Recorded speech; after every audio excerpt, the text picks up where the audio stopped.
Welcome to our second module on households and sustainability in a climate changing world. Now in this second module, what I really want to do is look at households themselves and what we do and the things that we do that contribute to greenhouse gas emissions and the types of things that we could think about changing. Now in the first module, I really set up the background for this by talking a lot about the indirect and direct emissions that are associated with different activities and items, okay? Now what I want to do today is think a bit more about why households matter. Now in Australia, households are responsible for about 10% of direct greenhouse gas emissions. And if we look within households, heating and cooling contribute the most to our greenhouse gas emissions and are responsible for the most energy that we consume in households. But then there's also really big contributors like water heating, household appliances, lighting, and so on. And when it comes to household appliances, the things that make the biggest contribution to greenhouse gas emissions are fridges and freezers. So we really need to think about things like having multiple fridges or freezers in our houses. And then if you add on top of that 10% of direct greenhouse gas emissions in Australia coming from households, if you add on top of that personal transport, whether by car, by aeroplane and so on, that contributes to another 12% of greenhouse gas emissions in Australia. So as individuals and in our households, we're responsible for quite a big chunk of the greenhouse gas emissions in Australia. And then on top of all of that, of course, you would need to think of all the indirect emissions associated with a house and a household. If you think about just building the house, the physical structure and all the materials that go into it, okay, each two-bedroom house is believed to contribute to about 80 tonnes of carbon dioxide equivalent emissions. Okay, so that's before you even live in the house or put any stuff in the house or use anything in the house. That's just the actual building of the house contributes to about 80 tonnes of carbon dioxide equivalent emissions. So that's really important to keep in mind. And governments are starting to recognise that it's quite important to get householders to think about how we live and the way we run our households. And there's a lot of campaigns that you've probably seen where governments are trying to get us to do things like change the temperature of our air conditioning by a few degrees to decrease our greenhouse gas emissions, or buy things like solar panels or water saving shower heads and so on that try to reduce our impact on the environment. But households make dozens of decisions every day that have implications for sustainability. And the important thing is that sometimes we make those decisions without even thinking about their impact on the environment.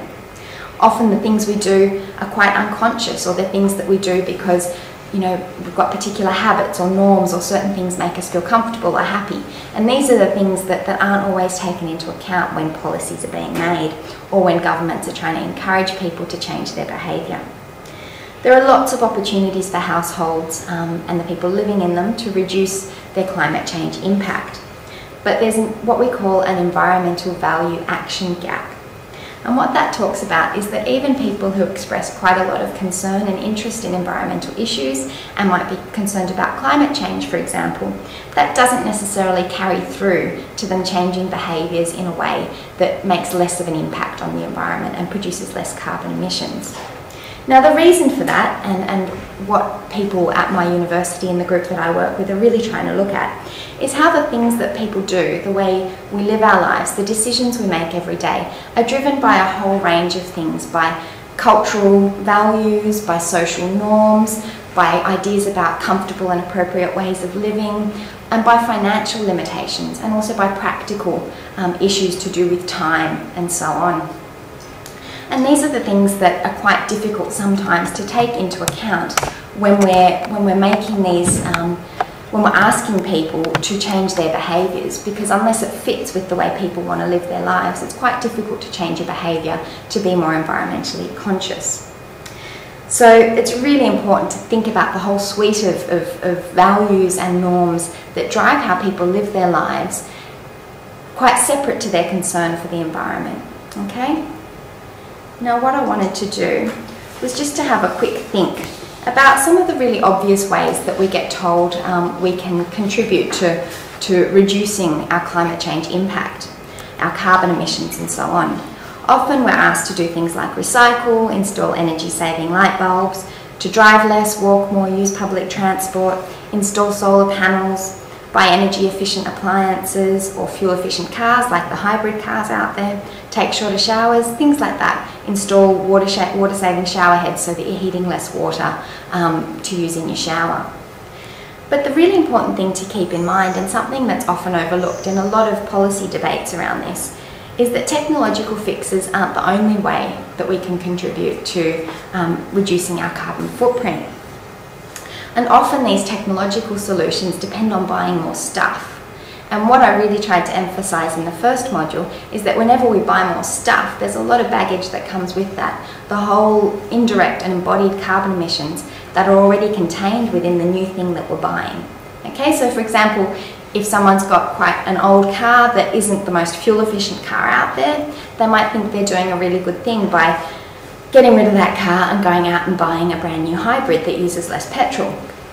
But really, when you take into account all of the indirect emissions, the embodied energy contained within that new car, it's probably better to hold on to the old car for a little bit longer until it doesn't work anymore before going out and buying the new car, because that brings all those indirect emissions with it. So sometimes the solutions that ask us to go out and buy more stuff, even if it's environmentally friendly stuff like an energy efficient washing machine, those types of things are sometimes a little bit counterintuitive when you start to think about the indirect emissions that are contained in them. And there are a bunch of everyday things that we can do that don't depend on us buying more stuff or different stuff to contribute to reducing our greenhouse gas emissions.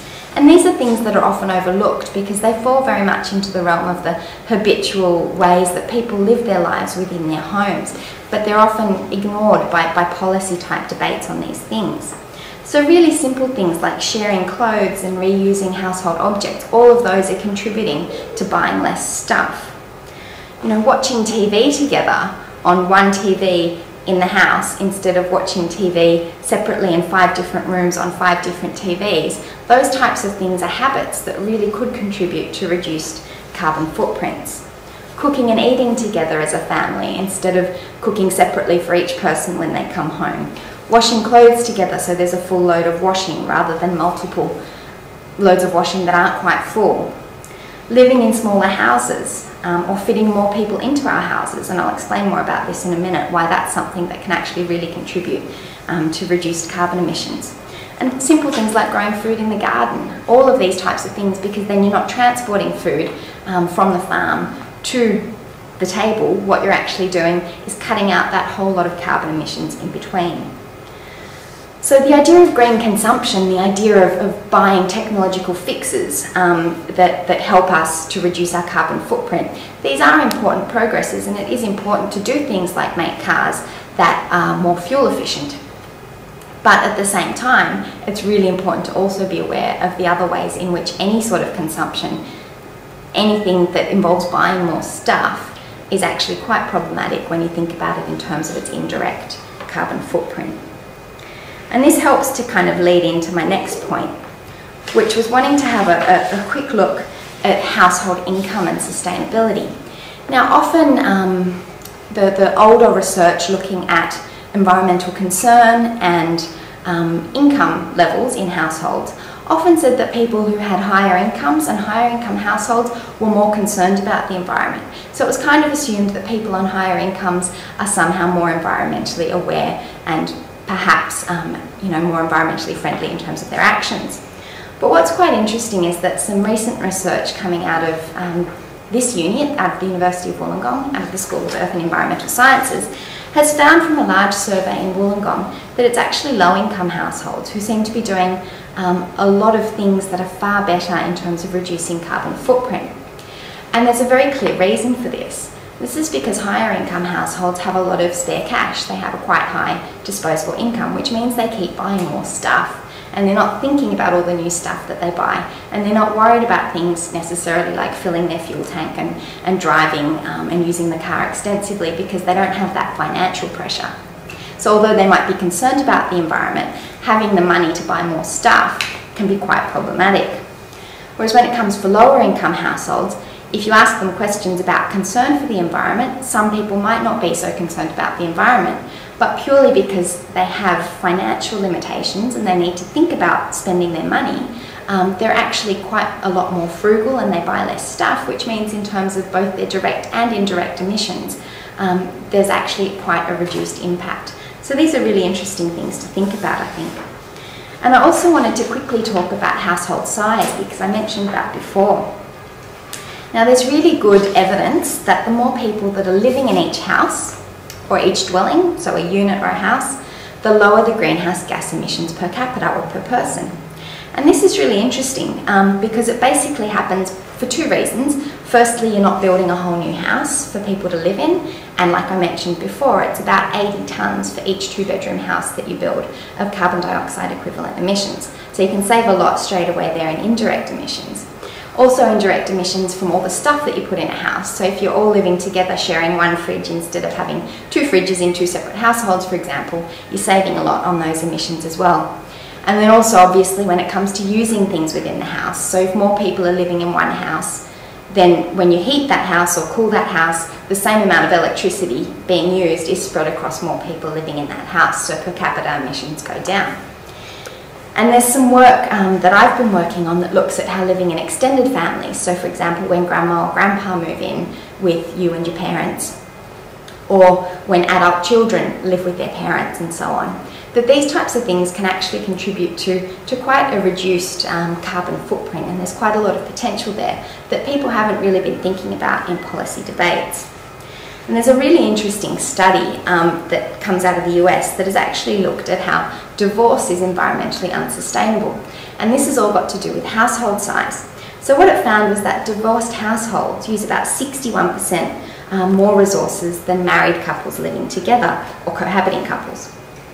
And this is because of the reasons I said before. When more people are living together sharing resources, it means less indirect emissions from all the building materials and stuff that you purchase to put in your house, and it also means direct emissions from when people are sharing things together, sharing activities like cooking together and watching TV together in ways that reduce emissions. So it's really quite interesting to think about it in this way. But obviously what the idea of divorce being environmentally unsustainable tells us is that it really highlights how many things happen in people's lives where they're not actually really thinking about the environmental impact, and where other values or needs really override that. And this is something that really needs to be taken into account in our thinking about sustainability. So I just wanted to draw this to a close with a few conclusions. I think the first thing I wanted to draw attention to, and this is really stemming out of the first module, but I'll wrap it up now, is that it's really important to think about the full life cycle of things when we're analysing their climate change impact. So going back to that idea of direct and indirect carbon emissions. And the other point I really want to make is that the most obvious pro-environmental actions are not always the most beneficial for saving energy or for producing less carbon emissions. And this is especially when those solutions rely on buying more stuff. And sometimes sustainability is kind of an accidental byproduct of other concerns, like saving money, but it's still got a sustainability outcome if people are buying less stuff or using less petrol or remembering to turn their lights off because they're worried about the electricity bill. And I guess a really important thing to think about too is how complex sustainability is. It's not always easy for people to figure out the most sustainable way of doing something. There's a lot of debates going around about whether it's better to buy green shopping bags, for example, when you go to the supermarket, and then buy plastic bin liners on top of that to put in your rubbish bin at home, or whether it's better to just use the old plastic bags that the supermarket gives you and put those in your bin at home. So it's not always easy for people to make the right decisions in terms of sustainability, even when they're trying. But I think overall what I've tried to point out in these two modules is that anything that encourages people to buy less stuff, to consume less stuff and waste less stuff is really important for making direct and indirect energy savings and for reducing our carbon emissions overall. So thank you.